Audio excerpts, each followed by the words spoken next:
There we go. I think this was around when the Containment Breach game was at its peak, so I see. Yeah, the one I'm talking to right now is Sylvie VT. She's a VTuber on Twitch, and I'm a sucker for wolves. Wolves are my favorite animals.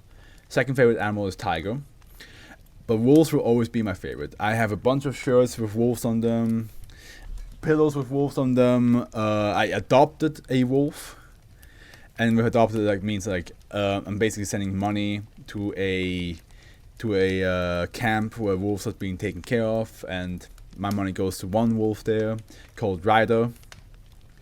And yeah, no, like I just got really fortunate that I became really good friends with this VTuber, and she's a wolf demon basically, and we just chatted before the stream started, and I was just like, I just told her, I'm like, hey, I'm going to stream, and she responded to me while I was reading the first SCP. I actually sent a commission to a friend of mine who made my YouTube profile, my Twitch banner, all that stuff. Like, she made a lot of art for me, and I commissioned a 5-panel story between me and 3 VTubers, all wolves, which is Silver VT, the one I just mentioned, Silver Whale, and Cinder. So, and those are like all VTubers I follow on Twitch, and I would say Sylvie knows me since we chat with each other actually, and Silver Veil and Cinder just know my name because they know that I'm when I like help with like bits and subs and all that stuff. They see my name, and my name is pretty easy to memorize. It's the AfroFluff. But yeah, I hope that the commission will be done by my birthday, and then they get to see it. Because it's going to be a lot of work for my friend who's doing the commission. So yeah. And I forgot what the other thing I wanted to talk about, but let me actually double check what it was again. It was about the revolving door.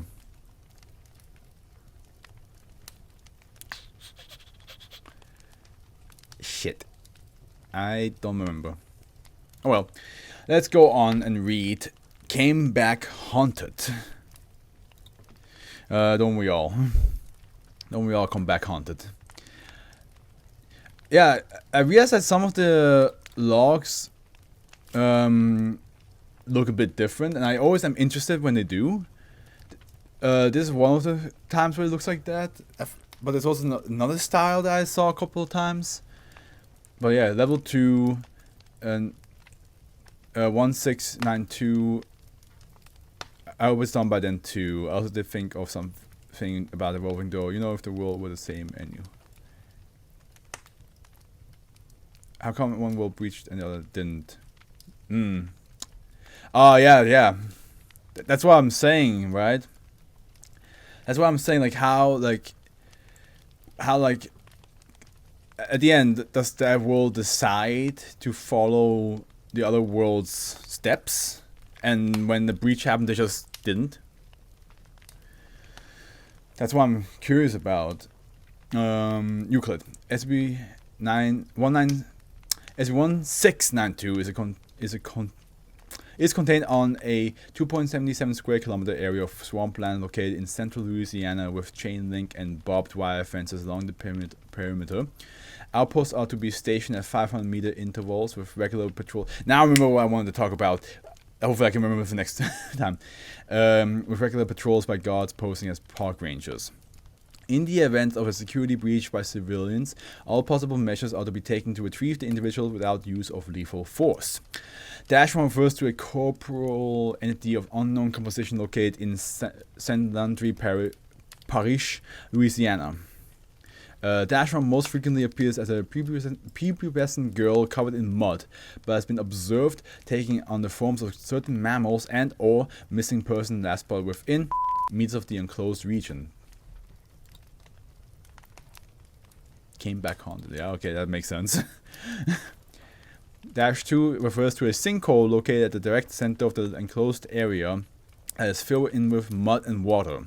As of 2014, 31 sets of human remains and 24 animal remains have been discovered.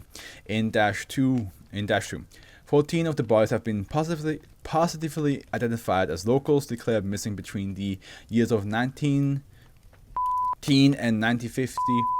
New bodies have emerged from the pit sporadically despite constant video monitoring of the area showing nothing entering the pit. When lone individuals enter the affected area, -1 manifests more frequently, appearing to lead or otherwise attempt to induce the individuals into following them.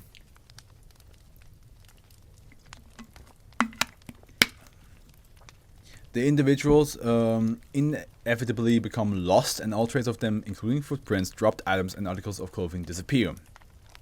Between several hours and several weeks, an instance of -3 appears within the area and attempts to leave if practicable.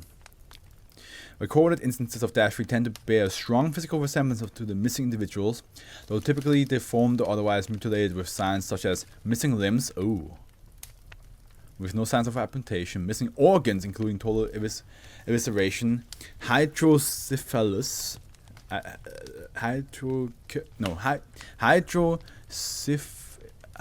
the fuck do you say this?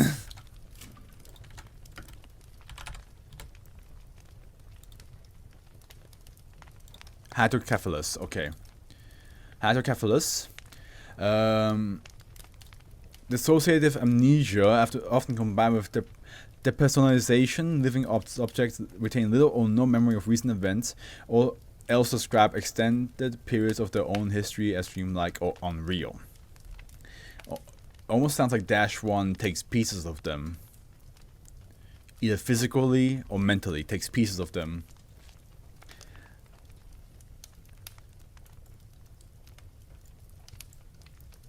To be able to transform into the person. It sounds like it, I might be wrong.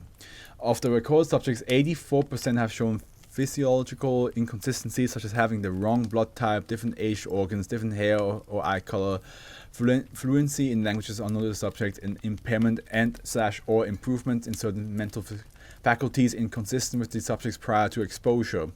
An additional 54% bear signs of surgical incisions or stitching indicative of vivisection. With 2 notable exceptions, all instances of -3 have died soon after recovery due to these alterations. Maybe I'm wrong. At first I was like, okay, maybe she's taking pieces of them, but then it also sounds like pieces get jumbled around. So yeah, it's very hard to tell, but it seems to be multiple different things happening. There's a girl that can transform into them. There's a sinkhole with their bodies in them. And then there is them coming back, but all messed up. which I guess technically are 3 different versions of hauntings. Or haunted stuff. We have shapeshifter, we have the dead bodies that can become ghosts. And then we have almost zombie-like beings. History: SCP-1692 first came to the attention of the Foundation in 1938 after several children went missing near lake, only to be recovered days later with 2 of them missing fingers and toes, 1 with extra fingers and 3 others with differently colored eyes and hair. Reminds me of Pet Cemetery a little bit. While scouring the region, local officers similarly disappeared, with 1 Caucasian officer being recovered in delirious state, claiming to be an African-American male named... Yeah, it sounds like a lot of things get jumbled. Foundation personnel on site soon discovered what appeared to be a freshly deceased body of a young child missing its legs and much of its head above the jawline, with skin grown over the severed ends. Ugh. The body matched the physical description and clothing of a Bobby Dunbar who had gone missing in the area some 25 years earlier, and was allegedly found months later alive and well. The body was placed into cold storage as decomposition began settling in once it was disturbed. Interviews with the now adult Bobby Dunbar provided no pertinent information regarding the body, though had mentioned in an earlier interview a memory of the other boy on the wagon, but could provide no further details. The Foundation began investigating the case and found that the boy recovered by the Dunbar family had been in the custody of one William Cantwell Walters, who claimed the boy to be Charles B. Anderson, the son of a woman who worked for him, who subsequently filed suit against the Dunbar family for custody of the boy. Due to matching physical evidence and the boy himself identifying Mrs. Dunbar as his mother, the court ruled in favor of the Dunbar family. Right now, the tension rising, music is playing, and it fits so well with the situation. The man identified as Bobby Dunbar lived out his life and died in 1966. DNA testing conducted in 2004 revealed that the man known as Bobby Dunbar was not in fact related to the Dunbar family. DNA from the body in Foundation custody was found to have been severely mutated via hydraulic deamination. Oh fuck, Bobby Dunbar, did you know that case? No. Well, maybe I know the case by if you tell me what the case was about, but maybe I just don't.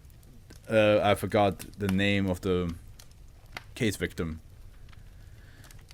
Because that's most likely gonna be it. Like most likely, if you tell me the case, I'll be like, oh yeah, I heard of that, but I might have forgotten the name of the victim.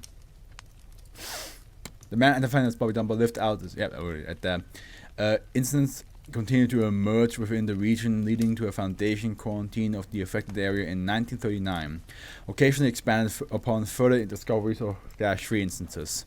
A young woman was recovered by the Foundation missing her left eye and bearing stitches along her left jawline. From her testimony, details regarding -1 and -2 were discerned for the first time, and -2 was located.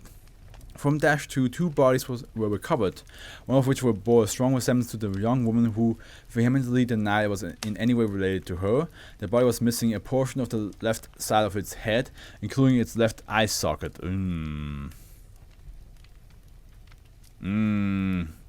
woman remained on site for the time before being administered amnestics and released under covered monitoring, where she lived out her natural life without any incident.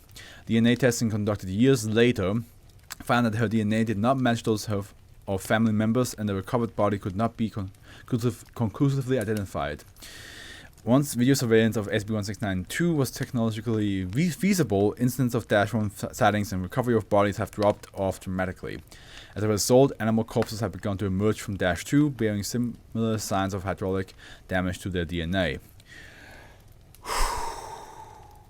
Yeah, they definitely came back haunted. They came back changed, haunted, everything. Okay, here we have the case. Before I read the case, let me just put the name down. It was actually. There we go. It was a real case. Bobby Dunbar was a 4-year-old who disappeared in 1912. 8 months later, he was supposedly found and returned to his family. In 2004, DNA proved that the boy wasn't Bobby. It's unknown what happened to Bobby and who the little boy who lived as Bobby actually was. I know. Yeah. Wasn't it like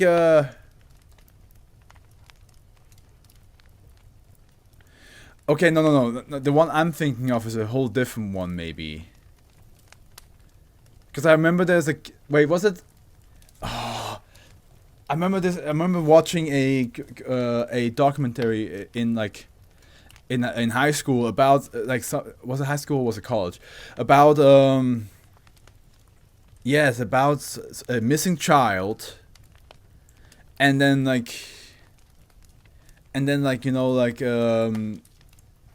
the family was of course searching for that child, but then the child was in a whole different country, calling them saying hey, I'm here, I'm coming, I need help to come back home.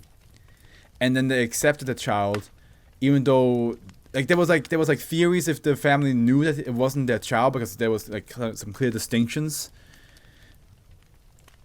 And the police were suspicious of the family, because they're this is weird.